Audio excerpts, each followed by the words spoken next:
Hello అండి, welcome back to my YouTube channel. ఇవాళ మనము ఈ వీడియోలో simple and tasty Andhra style chicken curry ఎలా చేయాలో చూద్దాం. ముందుగా చికెన్ని శుభ్రంగా నీచు వాసన పోయేంత వరకు పసుపు నిమ్మరసం వేసి కడిగి పక్కన ఉంచుకోవాలి. తర్వాత హోల్ గరం మసాలా తీసుకోవాలండి. చెక్క, లవంగ, షాజీరా, బిర్యానీ ఆకు, మొరటి మొగ్గ తీసుకున్నాను. సన్నగా తరిగిన ఉల్లిపాయ, టమాటా, పచ్చిమిర్చి, కరివేపాకు, కొత్తిమీర పక్కన పెట్టుకోండి. కర్రీ కోసం పెద్ద గిన్నె పెట్టుకోవాలి. గిన్నెలో ఆయిల్ వేసుకోవాలి. వేసుకున్న తర్వాత ఇందాక చూపించిన హోల్ గరం మసాలా, ఆనియన్స్, పచ్చిమిర్చి వేసుకోవాలండి. నేను ఇక్కడ 2 kgs చికెన్ తీసుకున్నాను, అందుకే 2 పెద్ద ఉల్లిపాయలు తీసుకున్నాను, 5 మిర్చి తీసుకున్నానండి. ఇవన్నీ ఆయిల్లో బాగా ఫ్రై అవ్వాలి. మీకు కనుక ఎక్కువ గ్రేవీ కావాలంటే మీరు ఎక్కువ ఉల్లిపాయలు తీసుకోవచ్చండి. ఇది గోల్డెన్ బ్రౌన్ వచ్చేంత వరకు ఆయిల్లో బాగా ఫ్రై అవ్వాలండి.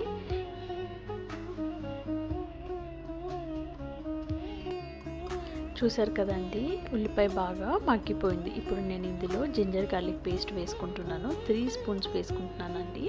అప్పుడే గ్రైండ్ చేసిన జింజర్ గార్లిక్ పేస్ట్ అయితే కర్రీకి బాగా టేస్ట్ ఇస్తుంది, స్మెల్ కూడా బాగుంటుందండి.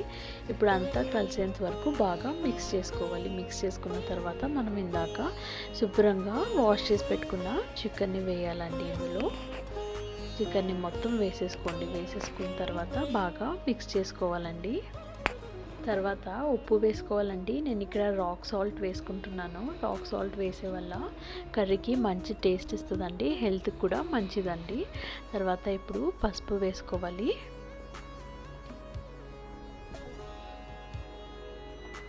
పసుపు కూడా వేసుకున్న తర్వాత మొత్తం కలిసేట్టుగా బాగా మిక్స్ చేయాలండి.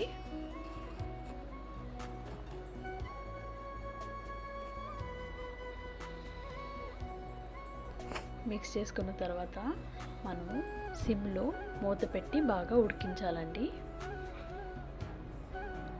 ఉప్పు పసుపు వేసుకున్నాం కదండి, చికెన్లో ఉన్న వాటర్ బయటకు వచ్చింది. సో ఇందులో మనం ఎక్స్ట్రా వాటర్ వేయ అవసరం లేదండి. ఇందులో ఉన్న వాటర్లోనే చికెన్ మొత్తం ఉడకాలి. అదే అండి కర్రీకి చాలా మంచి టేస్ట్ ఇస్తుంది. మిక్స్ చేసేటప్పుడు గుర్తుపెట్టుకోండి, ముక్క చెదరకుండా స్లోగా మిక్స్ చేయాలండి. సైడ్స్ నుంచి మిక్స్ చేయాలండి. ఇక్కడ వీడియోలో చూపిస్తున్న విధానంగా బాగా అంతా మిక్స్ చేయాలండి. అప్పుడప్పుడు మూత పెడుతూ తీస్తూ అంతా కలిసేట్టుగా మిక్స్ చేస్తూ ఉండాలండి. వాటర్ అంతా ఇంకిపోయిన తర్వాత టమాటోస్ వేసుకుంటున్నానండి. టమాటోస్ వేసుకొని బాగా కర్రీ అంతా కలిసేట్టుగా మిక్స్ చేయాలండి. ఈ కూర సిమ్లోనే ఉడకాలండి, గుర్తుపెట్టుకోండి. హై ఫ్లేమ్లో లేదా మీడియం ఫ్లేమ్లో పెట్టారనుకోండి వాటర్ అంతా ఇంకిపోతే కానీ మొక్క ఉడకదండి. కర్రీ నుంచి వచ్చే వాటర్తోనే మొక్క ఉడకాలండి, గుర్తుపెట్టుకోండి. ఇప్పుడు ఇక్కడ నేను 4 స్పూన్స్ కారం వేసుకుంటున్నాను. కారం అంతా వేసుకున్నాక కర్రీ అంతా కలిసేట్టుగా బాగా ఫ్రై చేయాలండి.